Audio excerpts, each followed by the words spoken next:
aspectos importantes e, claro, né, em alguns pontos específicos sobre condutas vedadas em período eleitoral.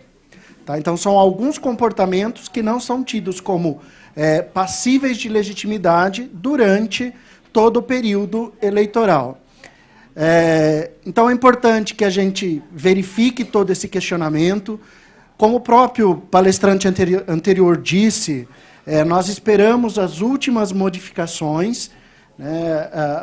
Havia uma ideia de uma apresentação anterior, mas, por razões de não saber qual seria o destino final do texto de lei, nós resolvemos, né, fazer em novembro essa discussão com vocês, para saber o que realmente iria surgir de diferente na lei para as eleições de 2020. De que forma que nós vamos trabalhar? Tá? Nós temos que sempre observar os regramentos previstos em lei, né, Constituição, Lei das Eleições e tudo mais. Mas o que é importante? O importante é analisar as resoluções do TSE. O Tribunal Superior Eleitoral ele vai editar diversas resoluções específicas para as eleições de 2020.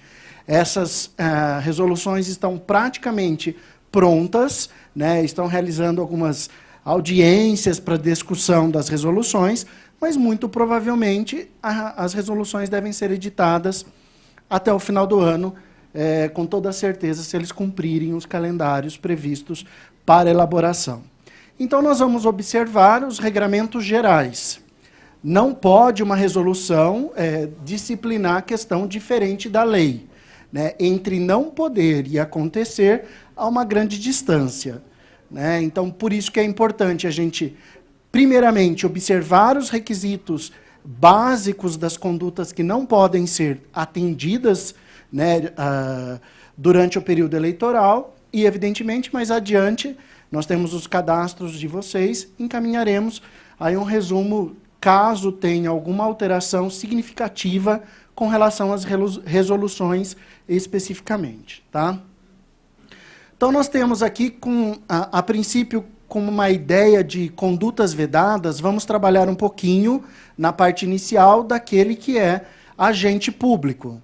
Tá? Então, a primeiro momento, nós não vamos falar da campanha em si, mas sim daqueles que executam uma atividade que se configura como um agente público. Então, nós temos a ideia de agente público como aquela pessoa, né, que desempenha uma função pública. É importante de se observar essa questão, porque nós vamos chegar a uma conclusão de que, dependendo da conduta do agente público, a sua conduta pode ser imputada como um desequilíbrio no pleito.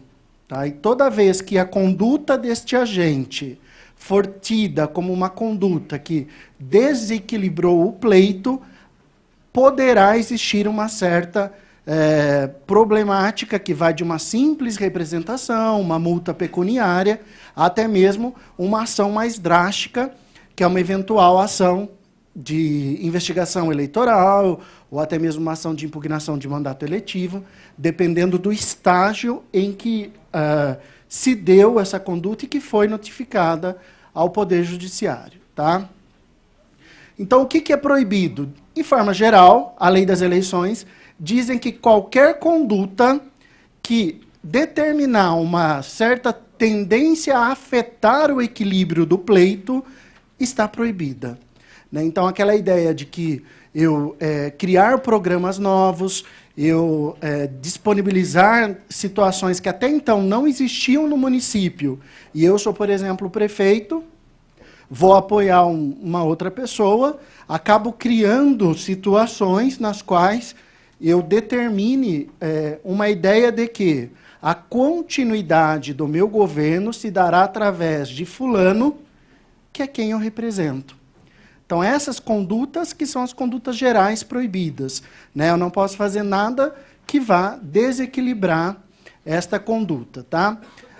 Basta, né, a configuração das condutas, elas estão prescritas na Lei das Eleições e se dá com a mera prática dos atos. Tá? Então, nós temos aí, basta a tentativa da prática desses atos para a configuração dessas condutas, né? Então, eu vou lá demonstrar que a conduta empregada teve como objetivo desequilibrar o pleito. Tá? Então, esses precedentes, eu não vou citar os julgados, estão aí, sofreram algumas alterações, e eu coloquei para vocês as principais alterações, mas é importante que nós temos que observar alguns pontos específicos que a jurisprudência diz, que é o que a justiça diz que realmente vai determinar uma punição ao candidato ou ao eleito que foi beneficiado. Entre eles, a gente fala que a conduta tenha sido praticada com caráter eleitoreiro ou de forma a beneficiar candidato. Ausente o benefício, não se configura a quebra de igualdade da conduta vedada. Essa é uma alteração no entendimento, que até então indicava uma ideia de que os efeitos de uma conduta proibida não importavam plenamente. Hoje que eu digo nas últimas eleições, tá? O entendimento era de que havia necessidade de uma prova de benefício ao candidato para que essa conduta realmente fosse punida em razão aí da pessoa ter praticado um desses atos de desvio, que a gente vai ver mais adiante quais são os tipificados, e que esse candidato tivesse um benefício. Tá? Então, esse é o entendimento atual da Justiça. O que a Justiça vai entender após as eleições de 2020, quem é da área do direito sabe muito bem que a gente não sabe. Né? A questão da eleição estar e ser extremamente judicializada trouxe um problema muito grande para o pleito eleitoral, que é a interpretação da lei. A Justiça Eleitoral não deveria interpretar a lei criando inovações legislativas. Mas o que a gente mais vê na Justiça Eleitoral são verdadeiras práticas de edição de leis por órgãos do Judiciário. Tá? Então, por isso que eu digo que é importante a gente observar as resoluções que serão editadas, tá? Que integram como base aquilo que a gente vai ver hoje, mas é uma ideia de interpretação do tribunal sobre essas condutas. Tá? Então, é importante, atento ao posicionamento. Então, nós temos como condutas vedadas.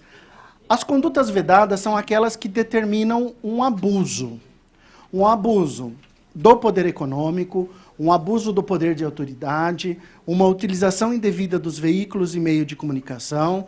Tá? Então, essas condutas são as condutas que não são permitidas aos agentes públicos.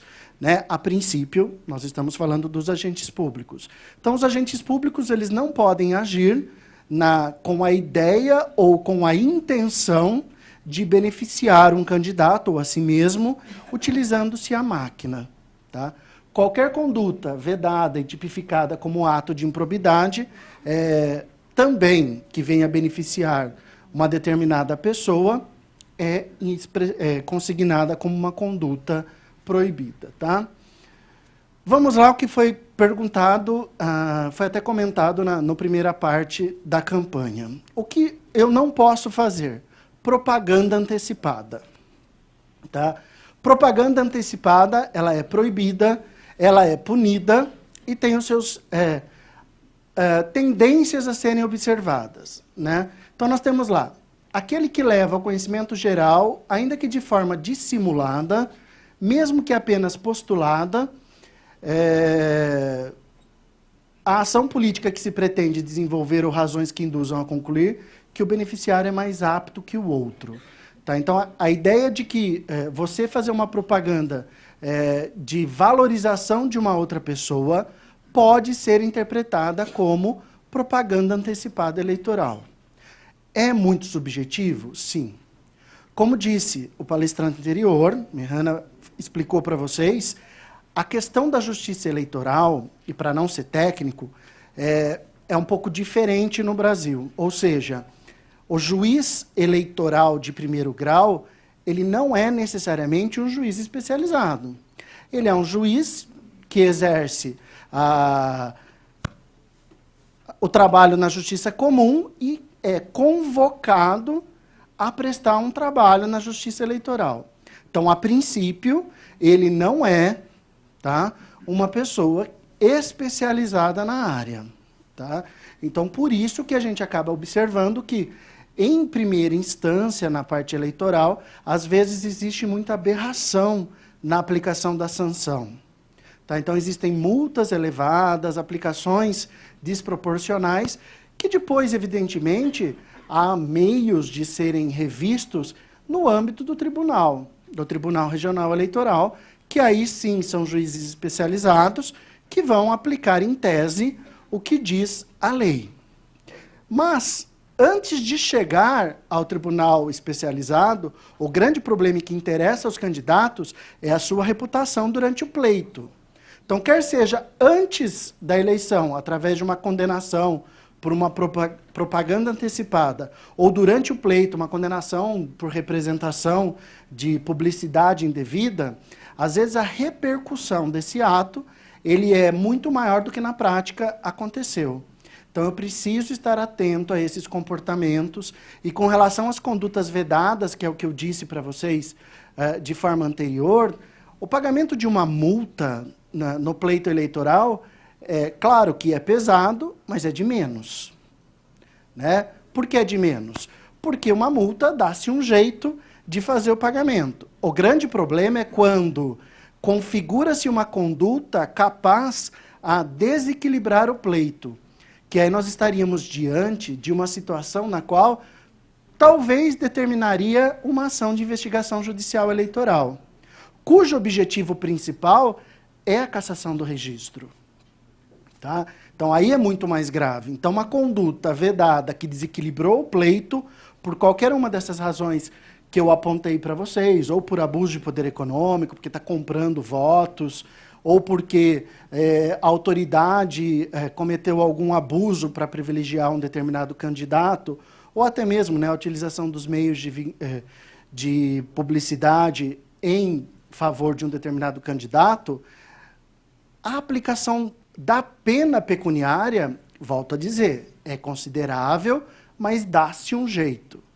Agora, uma ação mais complexa, baseada nessas condutas, e que ensejam necessariamente uma ação de investigação judicial eleitoral, onde o objetivo é tirar do candidato o direito dele continuar a exercer o mandato eventualmente conseguido, é muito mais drástico. Né? Então, nós temos que tomar muito cuidado, muita atenção. Às vezes, o candidato tem aquela ideia de que o candidato precisa estar ciente da conduta. Mas, como foi dito anteriormente, aquela história de que a outra parte prova a conduta ilícita aplica-se muito de forma clara na teoria. Mas, na prática, a gente sabe que é você, candidato, que vai ter que provar que determinada pessoa não fez ou cometeu aquele ato com a tendência de desequilibrar o pleito. Então, imagine alguém vai lá e passa a distribuir cestas básicas em seu nome durante o pleito. Né? É evidente que isso é vedado. Né? Aí é você que vai ter que comprovar na prática. Tá? A lei diz o contrário, mas na prática é você que vai ter que comprovar que não tem vinculação nenhuma. Que aquela pessoa lá estava fazendo isso de forma sem interesse algum. Vocês entenderam a dificuldade que traz a prática de uma conduta vedada? Imagine que a conduta esteja sendo executada pelo prefeito que está te apoiando. O prefeito não é candidato à reeleição, não quer concorrer à reeleição, e ele passa, então, a chamar os seus servidores no gabinete e falar: vocês vão votar no fulano. Isso não acontece no Brasil. Né? Na Suécia. Né? Então, vamos lá. Chama lá todos os comissionados numa sala e fala: vocês estão vendo fulano? É ele. Tá? É nele que vocês vão votar. Hoje em dia, nós temos algo que é muito bom e, por outro lado, é preocupante, celular, que serve para tudo, até falar. Né? A exceção é ligar, mas ele serve para tudo. Então, qualquer um está na mão ou está de posse de uma máquina de edição de vídeos. Né? De gravar uma conversa, de um comportamento que às vezes parece inocente, mas a partir de um comportamento como esse, que às vezes pode até parecer corriqueiro, né? Imagine o prefeito falando assim, ó, vocês comissionados, vocês precisam apoiar meu candidato. Evidentemente que é uma lógica, né? Mas reunir numa sala, fazer uma pressão ou apenas falar, pode ser interpretado de diversas formas. Tá? Então, essa conduta, e se realizada inclusive dentro do gabinete do próprio município, é uma das condutas que são vedadas. Né? Ele não pode, estou dando um dos exemplos mais simples, né? Ele não pode fazer esse tipo, ou adotar esse tipo de comportamento, sob pena aí de prejudicar toda uma candidatura. Às vezes é muito comum os agentes públicos, no anseio de querer ajudar, às vezes acaba cometendo ilícitos, alguns sem total má fé ou a vontade de causar o dano, mas que inviabiliza uma candidatura. Tá? Ah, Francisco, mas isso tem que saber.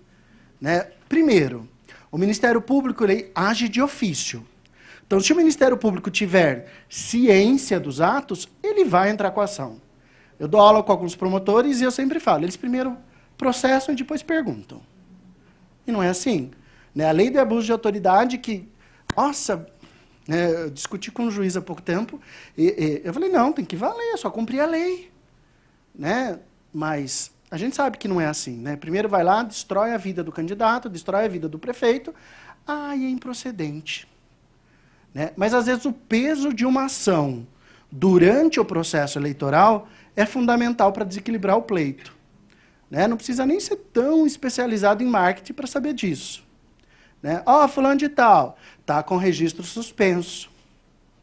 Né? No senso comum, é um bandido.